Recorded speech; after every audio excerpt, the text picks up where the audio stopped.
یا کسی خبر کو بلاک کرنے کی ایسی تجویز دیں گے کہ ایک قسم کی تھریٹ ہو. یہ پرویز رشید صاحب ایسے شخص نہیں ہیں, میں انہیں بڑی اچھی طرح جانتا ہوں. منیب, میرا تو سب سے بڑا کمپلینٹ یہ ہے, یہ میں نے کل بھی شاید کمپلینٹ کیا تھا, آج پھر میں کر رہا ہوں, کہ پرویز رشید صاحب سے آج تک مجھے کوئی خبر اچھی نہیں ملی.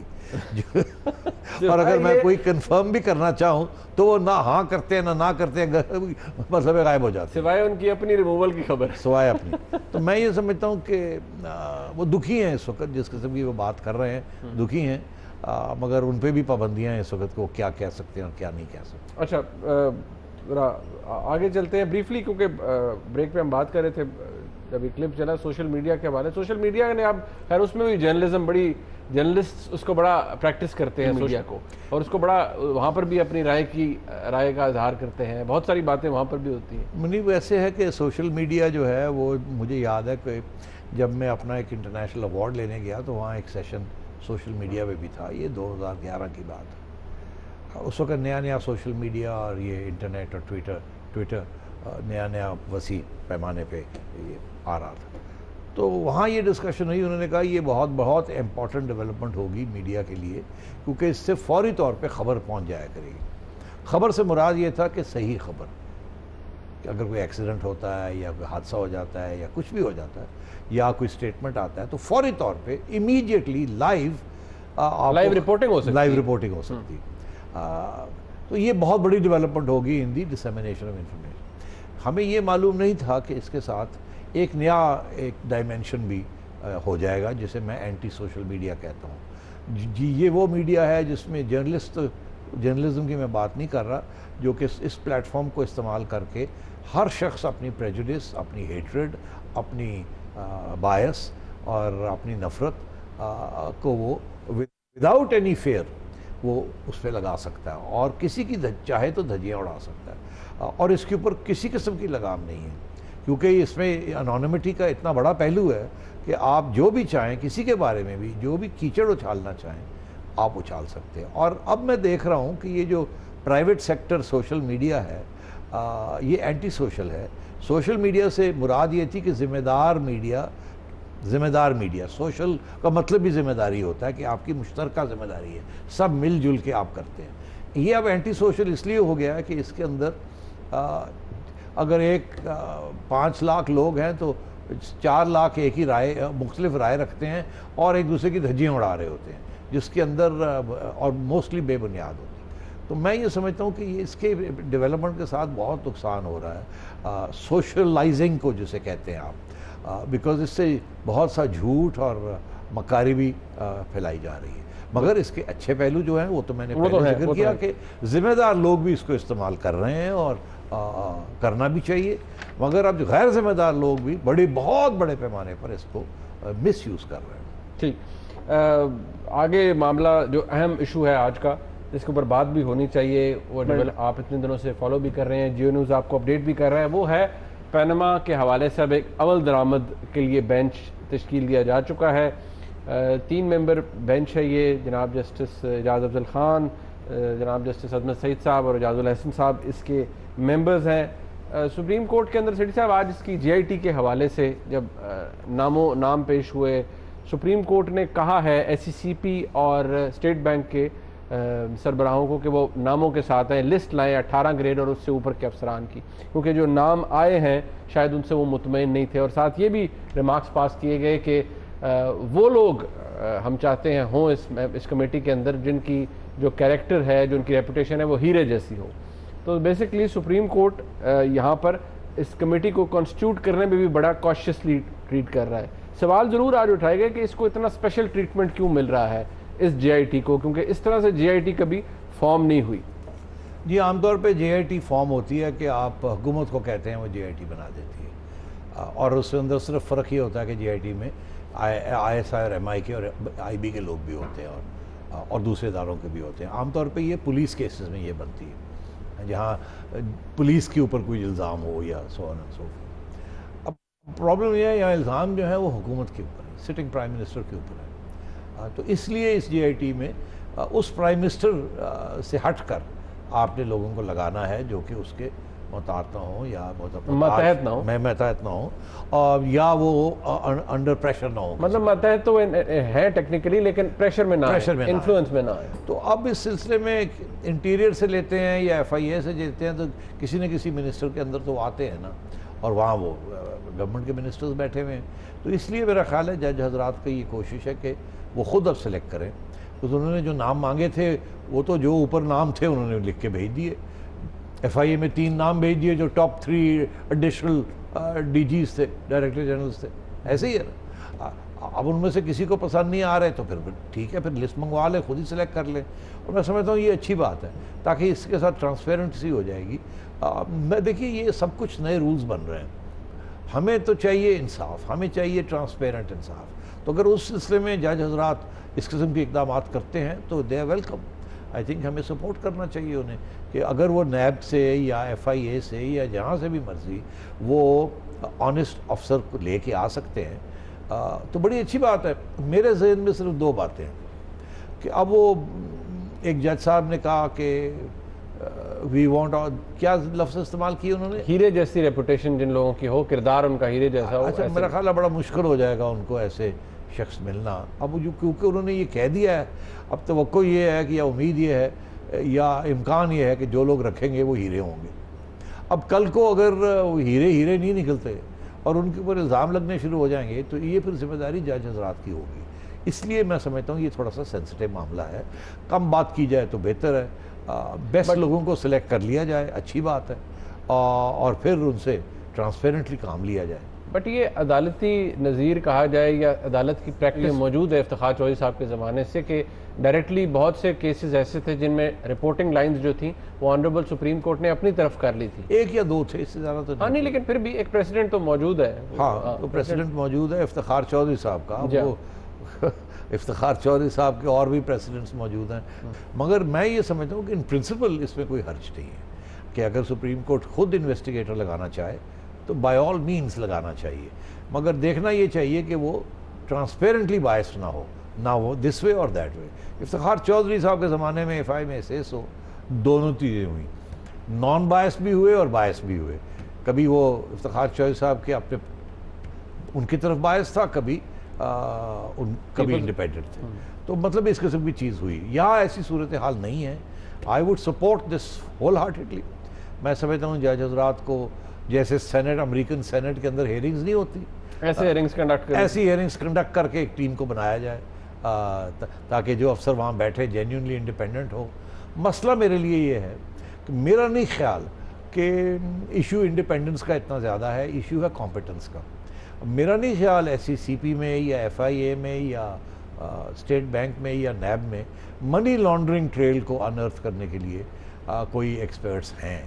ایسی بات میرا خیال ہے ایسی چیز نہیں. کہ آج ایس سی سی پی کے جو سربراہ ہیں انہوں نے یہ بات کہی بھی ہے کہ ہم نے وہ نام بھیجے تھے جن کو ایکسپیرینس ہے اس حوالے سے، فائنینشیل کرائمز کے حوالے سے، یا انہوں نے کہا کہ ایس سی سی پی کے پاس فورینزک آڈٹ کا یہ صلاحیت نہیں ہے. انہوں نے ایک حوالہ بھی دیا ایک سکیم کا کہ جب ہوا تو پھر اس وقت باہر سے ایکسپرٹس کو بلایا گیا تھا.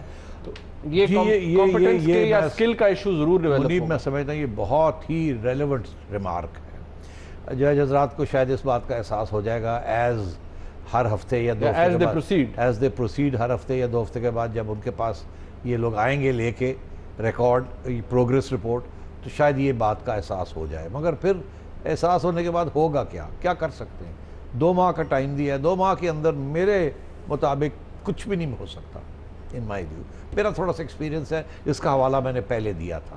مگر میں جاتے جاتے یہ بات ضرور کہنا چاہوں گا کہ F I A, NAB, State Bank, S C C P, یہ جو حکومت کے ادارے ہیں، ان کا انویسٹیگیشن کا جو طریقہ ہے وہ کیسے ہے، وہ کیا ہے، اور وہ کیا اس سچویشن میں ہیلپ کرے گا یا ہنڈر کرے گا. میں ان کا طریقہ یہ ہے کہ اگر آپ سے انہوں نے کچھ آپ کو انویسٹیگیٹ کر رہے ہیں نا وہ، تو وہ کریں گے کیا کہ ایک طرف تو آپ کے اوپر الزام ہوں گے، ان الزام کے بیسس کے اوپر وہ ایک لمبا چوڑا کویسچنئر بنائیں گے، 100-200 سوال کا، 10 صفحے کا کویسچنئر، جس کے اندر 2 چیزیں ہوں گی: provide this, provide this, provide this, provide this, give this detail, give this detail, give this detail, show this, show this, show this. آپ میری بات سمجھ رہے ہیں؟ اور وہ میرا خیال ہے کوئی بھی مائی کا لال نہیں ہے جو کہ اس کویسچنیئر کو فل کر سکتا ہے، مگر چلے لیٹس اسیوم کہ اس سچویشن میں بریک کا کہا جا رہا ہے نواز شریف صاحب اور ان کے صاحبزادے یہ ساری انفارمیشن جو مانگ رہے ہیں وہ کہیں گے جی ہمارے پاس نہیں ہے یہ انفارمیشن، تو کیا ان کو یہ پھر جا کے ان کو ڈھونڈنی ہے انفارمیشن خود؟ یہ لکھا ہوا ہے to collect evidence and investigate. ہاں تو اب میں یہ کہہ رہا ہوں کہ یہ انویسٹیگیشن سے یہی ہوگا کہ یہ آ کے رپورٹ یہ کریں گے کہ جی ہم نے یہ کویسچنر بھیجا تھا، یہ جواب آئے ہیں، یہ سیٹسفیکٹری نہیں ہے اور ہمیں پتہ، اب آپ حکم کریں اب ہم کیا کریں، بس اتنی بات. یا یہ اور کیا ہم جا کے کچھ نئی چیز ڈھونڈیں لنڈن میں یا قطر میں یا کہیں اور، تو وہ تو میرا خیال ہے ان کے بس کی بات نہیں ہے. بس کی بات نہیں ہے، لیکن ڈیپینڈ کرے گا کہ آنریبل سپریم کورٹ اس اسنا میں کیا ریمارکس پاس کرے گی. جو سچویشن بنتی ہوئی نظر آ رہی ہے، لیکن ابھی دیکھنا ہے جی آئی ٹی کس طرح فنکشن کرتی ہے. ایک بریک لیتے ہیں، بریک کے بعد جب آئیں گے تو مسلم لیگ نون بھی اب روایتی داؤ پیچ آزما رہی ہے، اور وہ بھی سپریم کورٹ کے اندر ہی. حنیف عباسی صاحب کی پٹیشن عمران خان صاحب اور جہانگیر ترین صاحب کے خلاف، اس کی سنوائی شروع ہو چکی ہے آج سے. پریئر کیا ہے، الزامات کیا ہیں، بریک کے بعد بات کریں گے اور دیکھتے ہیں اس کے اندر کیا ہو سکتا ہے.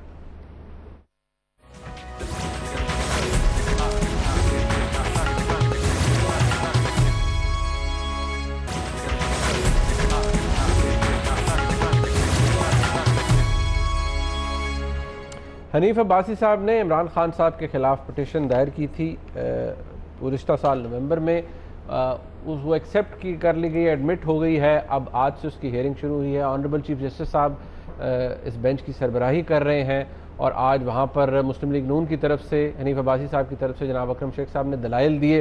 ان کے دلائل جاری ہے. ابھی جہانگیر ترین صاحب کے حوالے سے دلائل انہوں نے دینے ہیں کہ جو الزامات ہیں، جو مین الزامات ہیں وہ میں آپ کو بتا دیتا ہوں. عمران خان صاحب کے خلاف جو الزامات ہیں وہ ایک فارن فنڈنگ کے حوالے سے ہے، جو کہ یاد رہے کہ معاملہ الیکشن کمیشن آف پاکستان میں بھی چل رہا ہے، جہاں پر الیکشن کمیشن آف پاکستان کو یہ گلا ہے اب تک پاکستان تحریک انصاف سے اور جناب عمران خان صاحب سے کہ وہ ڈیٹیلز فنڈنگ کی، فارن فنڈنگ کی نہیں دی انہوں نے ابھی تک الیکشن کمیشن کو. ایک یہ، دوسرا بنی گالا میں جو عمران خان صاحب کا گھر ہے، وہ زمین ہے، اس حوالے سے الزامات لگائے گئے ہیں جناب حنیف عباسی صاحب کی طرف سے کہ یہ ایک بے نامی طریقے سے لی گئی، اور عمران خان صاحب کا اس کے اوپر میڈیا کے اندر موقف ہے جو کہ وہ بھی ڈسکس کریں گے.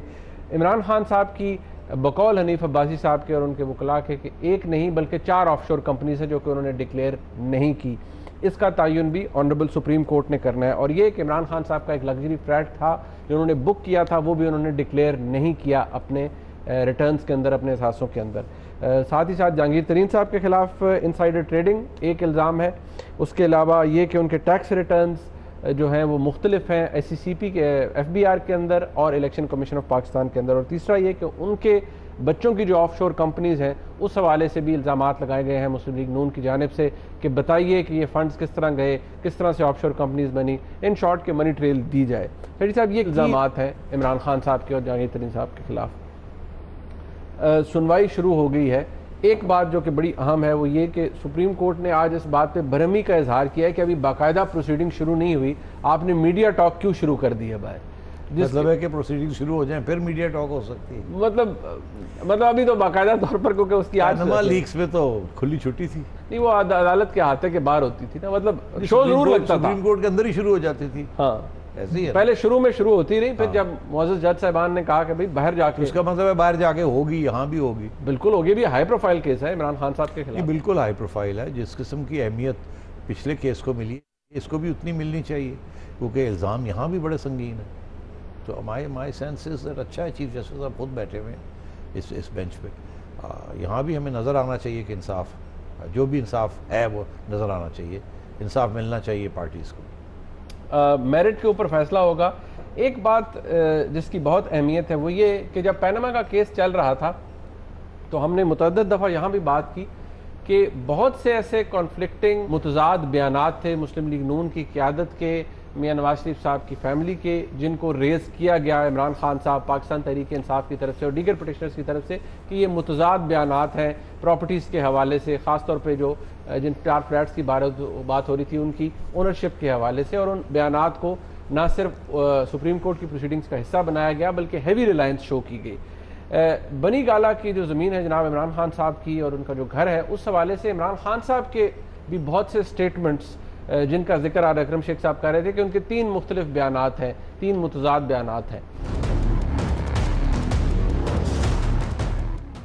عمران خان صاحب کا یہ 2 انٹرویوز کے اندر مختلف موقف ہے، سپریم جو نیشنل اسمبلی کے اندر بھی وہ اس حوالے سے موقف دے چکے ہیں، اور عمران خان صاحب کا یہی کہنا تھا کہ جو احتساب حکمرانوں کا ہوگا وہی ان کا ہونا چاہیے۔ ظاہری بات ہے اب یہ کیس سپریم کورٹ کے اندر ہے۔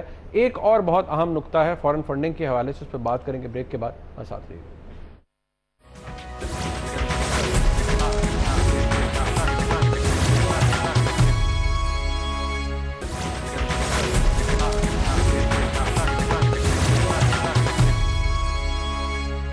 بریک سے پہلے بات ہو رہی تھی جناب عمران خان صاحب اور جناب جہانگیر ترین صاحب کے خلاف جو پٹیشن ہے حنیف عباسی صاحب کی، اس حوالے سے جو الزامات لگائے گئے ہیں بنی گالہ کی زمین کے حوالے سے، جو عمران خان صاحب کا موقف ہے وہ انٹرویوز کے اندر کیا ہے، نیشنل اسمبلی کے اندر کیا ہے، اگر اس میں کوئی تضاد ہے یا نہیں یہ بھی سامنے ظاہر ہوتا ہے، ریکارڈ کے اوپر ان کی سٹیٹمنٹس ہیں۔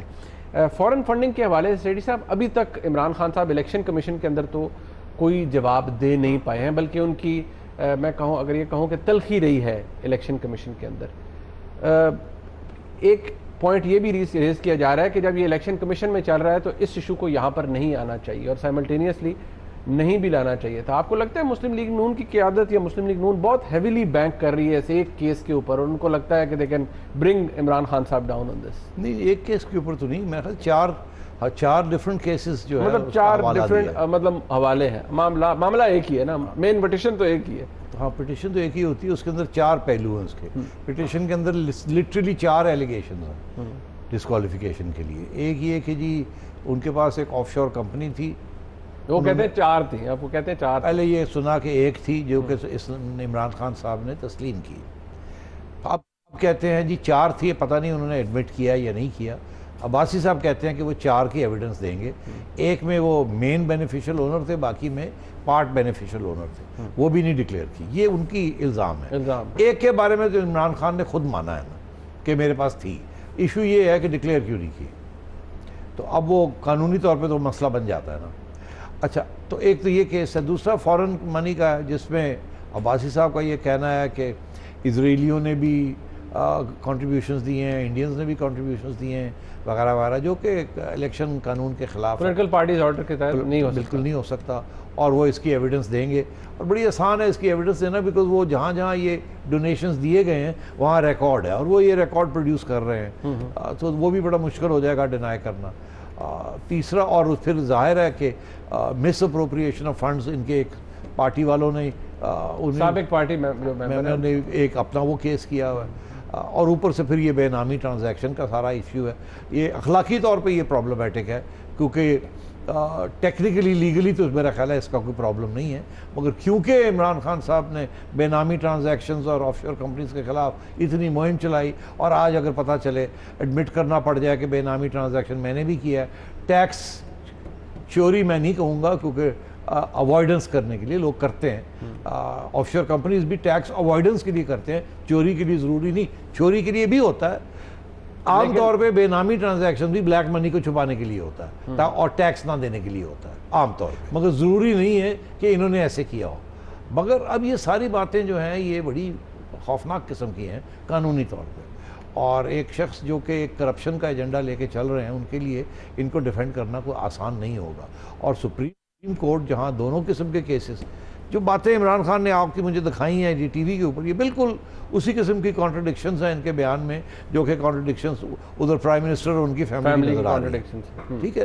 تو میں یہ سمجھتا ہوں کہ both are in the same boat in some way اور دی ادر۔ عمران خان صاحب technically on a but nonetheless breaking the law, اور ادھر ایلیگیشنز کا of major breaking the law, تو اور جو وضاحت ہے وہ بھی ادھر ایکسیپٹ کی ہے، تو مطلب ہے وہ ڈینائی کرتے ہیں، ان کے لیے ڈینائی کرنا مشکل ہو جائے گا، ان کے لیے ایکسپلینیشن دینا پڑے گا۔ کیونکہ عمران خان صاحب کی کم از کم جو بلی گالہ کے والے اسٹیٹڈ پوزیشن یہ ہے کہ جی ان کی اہلیہ نے پے کیا تھا عمران خان صاحب کے مطابق، اور جب ان کا فلیٹ بکا تو انہوں نے اپنی اہلیہ کو واپس پیسے جو بھی ہے وہ یہ تو ہے نا کہ ٹیکس نہ دینے کی وجہ سے اور اپنی انکم نہ ڈکلیئر کرنے کی وجہ سے یہ کیا گیا۔ انکم تھی، دکھانا نہیں چاہتے تھے اپنے ٹیکس ریٹرنز میں، کیونکہ اس کا 25-30% ٹیکس دینا پڑ جانا تھا، اس لیے نہ دکھایا، اور ایک بے نامی ٹرانزیکشن شو کیا کہ جی جمائمہ نے یہ خریدا ہے، اور پھر اس کو گفٹ کر دیا. بٹ وہ کہتے ہیں نا گلچ ہو سکتا ہے یہ, وہ گلچ, انہوں نے یہ کمپیوٹر کی گلچ ہے. وہ جیسے امیتابھ بچن کو کیا پروگرام ہے کون بنے گا کروڑ پتی, کمپیوٹر جی, تو کڑک وہ کہتا ہے سوری سر گلچ ہو گئی. نہیں لیکن یہ اس ملک میں گلیچز بڑی ہو رہی ہے یار, بڑی گلیچز. بٹ یہاں بہت زیادہ میرے خیال میں یہ شاید اتنا لمبا اس کے اندر انویسٹیگیشن کی ضرورت نہیں پڑے گی, کیونکہ عمران خان یہ تو اسٹریٹ فارورڈ ہے, یا تو ایکسیپٹ کریں گے ایکسپلینیشنز یا نہیں کریں گے, سیویئر پینلٹیز ہو سکتی ہیں اس کے لیے. لیکن ایک بات سیٹھی صاحب, عمران خان صاحب کو جو سہارا ملتا ہے ان کی پوزیشن کو, وہ یہ کہ اسی طرح کی اپلیکیشنز درخواستیں الیکشن کمیشن میں دائر کی گئی تھی, وہ ریجیکٹ ہو گئی تھی, خارج ہو گئی تھی, الیکشن کمیشن نے کر دی تھی, جبکہ مسلم لیگ نون کا کہنا تھا کہ عمران خان صاحب نے وہاں بھی ٹیکنیکل گراؤنڈز میں تھی. ہاں مگر اس وقت ایویڈنس کوئی نہیں لے کے آئے تھے. اب انہوں نے عباسی صاحب نے میرا خیال ہے کافی کچھ اکٹھا کر لیا ہے. وہ کہتے ہیں ٹیکنیکل گراؤنڈز پہ ادھر سے فارغ ہوئے تھے. اب سپریم کورٹ میں ٹیکنیکل گراؤنڈز پہ تو پھر تو میاں صاحب بھی بچ جائیں گے اور ان کے بھی سارے بچ جائیں گے ٹیکنیکل گراؤنڈز کے اوپر.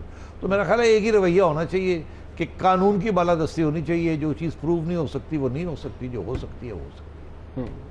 جیسے کہ سیٹھی صاحب وقت ختم ہو گیا, جیسے کہ کہا کہ بہت سی ایک بہت ہیوی ریلائنس تھا جو کہ پیناما کے کیس کے اندر, اس پوری پروسیڈنگ کے اندر میڈیا کے اوپر, اخباروں کے اندر جو باتیں آتی رہیں ان پہ تھا. عمران خان صاحب کی بھی اسٹیٹڈ پوزیشنز میڈیا کے اندر, اخبارات کے اندر موجود ہے. اب دیکھنا یہ ہے کہ اس کیس کے اندر اس کا کیا نتیجہ نکلتا ہے.